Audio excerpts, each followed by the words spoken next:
Section 8.2, graphing f of x equals ax squared plus c. So we're taking the last section, which was just graphing y equals ax squared, and we're tacking on a constant onto the end, a plus c.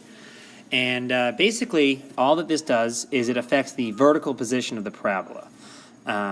Vertical position means it's going to shift it up or down. If c is positive, like y equals x squared plus 3, it will shift it up. So every point is actually going to shift up 3 units there. All the way from the original parabola y equals x squared to x squared plus 3. Meanwhile, if it's negative, we're going to shift it down. Just minus 3 brings everything down 3 units. And that's pretty much the gist of it. So we should know roughly what the parabola looks like even without graphing it. So here we have g of x equals 2x squared minus 2. And so combining with what we learned last time with this, because this 2 is positive, we know our new parabola should open up. And because it's a big number, big coefficient, it should actually be a relatively narrow parabola. So then we're going to use a shift now of negative 2. So this actually should shift our parabola down 2 units. That's just going to affect where our vertex is and then where all of our other pieces are. So we're just going to create a t-chart. And just like before, I still kind of want to use 0 in the middle. And I'll use 1 and 2 and negative 1 and negative 2 just for the sake of using it. And just make sure that we're using PEMDAS correctly. When we plug in, we have to square the number, then multiply by 2, and then subtract 2. So go ahead, pause the video, fill in the chart, and then come check your work. All right, how'd you do? All right, and so you can see that what we have is the point 0, negative 2 in the middle, and then we have some symmetry going on the outside. 1, 0, and negative 1, 0, and 2, 6, and negative 2, 6. So if I plot those points, I've got 0, negative 2, 1, 0, negative 1, 0, and 2, 6, and negative 2, 6.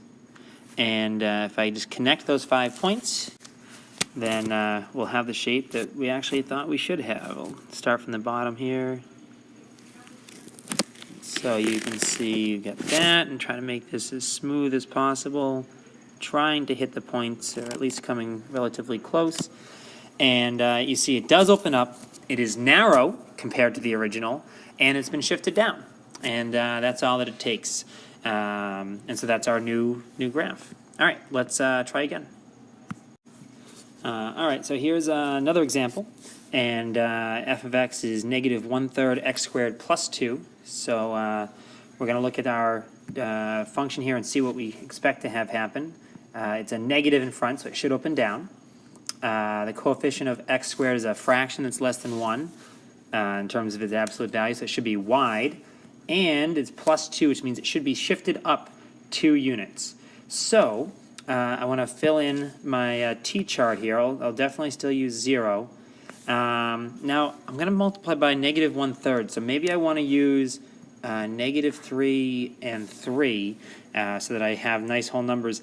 Unfortunately, if I go to 6 and negative 6, I'm going to actually be way too big in terms of my y value. So I'm going to actually just, I'll bite the bullet and I'll use something that will result in fractions. But, you know, fractions happen, so it's all right. Now, if we plug in, we should be able to find these values pretty easily. Certainly 0 is going to make the first part of the equation disappear, so I'm just going to end up adding 2 to 0 and getting 2. When I square both 3 and negative 3, I get 9. Negative 1/3 times 9 is negative 3, which is going to give me negative 3 plus 2 is negative 1, and that's going to be true in both cases. And then with the 4, and the negative 4, when I square it, I get 16. And squaring the 16, or squaring the 4 to get 16, then I'm going to have negative 1/3 times 16. So that's negative 16/3 plus 2. Now, in order to do that, I'm going to have to make this 2 into 6/3, get a common denominator, and we're looking at 10/3. Should be an equal sign there. But it's hard to graph 10/3. We want to think of it probably in terms of a mixed number, 3 1/3. And, I forgot a negative there. It's -10, so -3 1/3. I would have caught that mistake when I looked at the graph, but I caught it now. So that's -3 1/3, -3 1/3. That's going to happen for both of them. All right, so now I'll go ahead and graph these points. So I'm going to have 0, 2, and I'm going to have 3, -1, and -3, -1. I'm going to have 4, -3 1/3. So I'm just going to do my best there. -4, -3, and 1/3. And now I just connect these. And you see, a little bit easier to connect when they're wider. And we connect. And so there we have it. We have this parabola. It's opening down, which we expected because it was negative. It's wider than the x squared because it's a fractional coefficient, absolute value less than 1. And it's been shifted up. It's moved up because of the +2. All right, hope this is starting to make some sense. Now I want you to give it a try. I've provided, once again, a graph of y equals x squared, so you have it for comparison. And I want you to graph h of x equals 0.5 x squared plus 2. Don't be afraid to have decimals or to pick points that are going to work conveniently for you. And there you go. Pause the video, try to plot it using at least 5 points, and then compare your answer to what you see. All right, here's how your graph should look. And there you have it.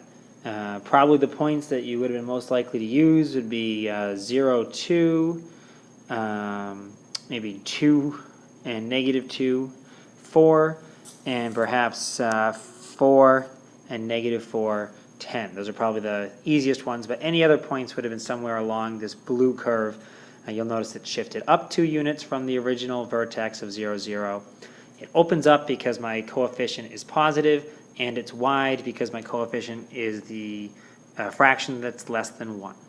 All right, now you know how to graph any parabola that looks like ax squared plus c. A 0 of a function f of x is an x value for which f of x equals 0. So sometimes a 0 is the number 0, but otherwise it's any number that you would plug in to make f of x equal 0, to result in an answer of 0 once you plug in. Graphically, these correspond to the x-intercepts of a function. You can look at my first example here. I have an x-intercept right at 2. This parabola comes down, hits the x-axis, and turns right around. This function has one x-intercept. It means it has 1, 0. 2 is a 0 of that function. If I plug in 2 in here for x, and I get y equals 2 squared minus 4 times 2 plus 4, y will equal 0. In another parabola, you'll notice that my parabola goes down below the x-axis and then comes back up. So there are 2 locations at which this function has an x-intercept, somewhere between -2 and -3, closer to -3, and somewhere between 0 and 1, somewhere closer to 1, maybe around 0.7 and -2.7 or something like that. Those are the 2 zeros of the function. Those are the 2 numbers for x that you can plug in to this equation in order to get 0 for y. We have one other example. This is a parabola that starts above the x-axis, turns around before it reaches there, and continues going up. Because of the nature of the parabola, it's never going to hit the x-axis. So it has no x-intercepts, therefore it has no zeros. This function, y equals x squared minus 2x plus 4, there's nothing you can plug in for x and still get 0. So we have 3 different types of parabolas here. The first one, in which we have 1, 0, which is at 2. The second example, where we have 2 zeros, somewhere around 0.7 and -2.7. And we have our third example, where we have no zeros. There's no number we can plug in there to make that y value equal 0. This is going to be very helpful in terms of using these types of properties of parabolas in order to solve problems.